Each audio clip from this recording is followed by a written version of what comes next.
हम हर साल जमा होते हैं।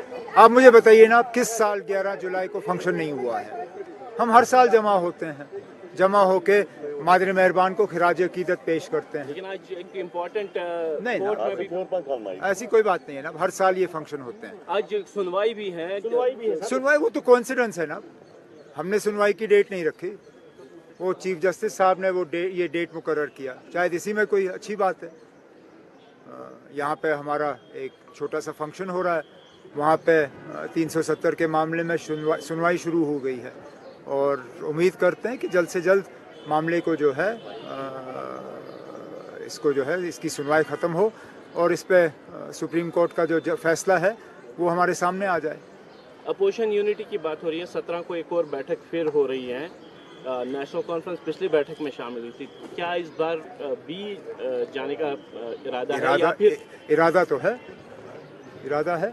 लेकिन पहली बैठक के बाद ही महाराष्ट्र में एनसीपी टूट गई।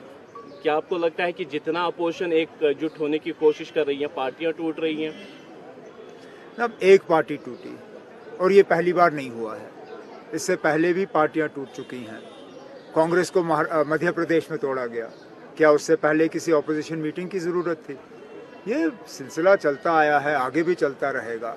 लेकिन मुझसे अगर आप पूछें तो पॉलिटिकली मुझे नहीं लगता है कि पार्टी टूटने के बाद शरद पवार साहब कमज़ोर हो गए हैं। उल्टा मुझे लगता है कि वो और ज़्यादा मजबूत हो गए हैं और ख़ासकर जिस तरह के बयानात आए अजीत पवार साहब की तरफ से, जो उन्होंने शरद पवार साहब की उम्र को लेके बात की और कहा कि इससे पहले ही उनको रिटायर हो जाना चाहिए था, मुझे लगता है कि महाराष्ट्र के लोगों ने इस चीज़ को बिल्कुल पसंद नहीं किया होगा और नतीजे आपके सामने आएंगे जब लोगों को वोट देने का मौका मिलेगा। लोकसभा के चुनाव आ रहे हैं और बीजेपी एक बार फिर से अपने जो कोर एजेंडा है उनका, चाहे राम मंदिर हो, यूनिफॉर्म सिविल कोड हो या 370 हो, उसी पर बात लेके आ रही है, क्योंकि जो लग रहा है यूसीसी की बात हो रही है।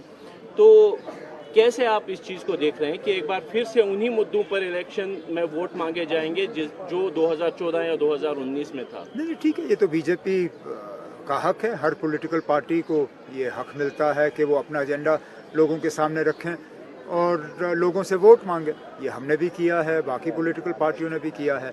ये दूसरी बात है कि हम ज़ाती तौर बीजेपी के एजेंडा को पसंद नहीं करते, लेकिन जमहूरी हक है उनको अपना एजेंडा लोगों के सामने रखने का। मुझे इस बात से कोई एतराज़ नहीं है कि वो अपना एजेंडा सामने रख रहे हैं, रखने दीजिए, उसके बाद देख लेते हैं। लेकिन मुझे जो लगता है जिस चीज़ पे हमें ज़्यादा फोकस करना चाहिए वो ये है कि किस तरह बीजेपी आहिस्ता आहिस्ता दोबारा एनडीए को जिंदा करने की कोशिश कर रही है। ये इस बात का सबूत है कि बीजेपी को कहीं ना कहीं लगता है कि ग्राउंड उनके हक में नहीं है।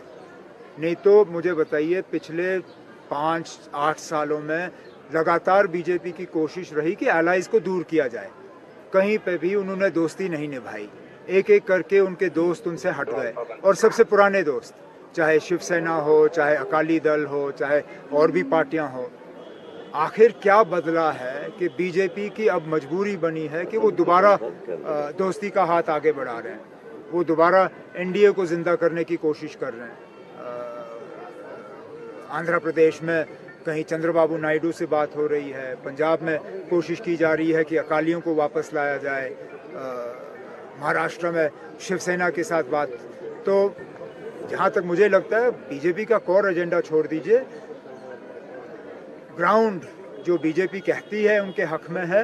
हकीकत है कि 2024 उनके लिए इतना आसान नहीं है जितना वो शायद आपके जरिए लोगों तक ये खबर पहुंचाने की कोशिश कर रहे हैं। यूसीसी में जो अभी तक तो कोई ड्राफ्ट आया नहीं है, लेकिन जिस तरीके की बातें आ रही हैं कि क्रिश्चियन, सिख, दलित वगैरह को इससे बाहर रखा जाए, मैं बातों पर नहीं जाऊंगा। इतना जरूर है, अगर यूसीसी है तो फिर वो सबके लिए है। Uniform civil code, uniform means uniform for everybody.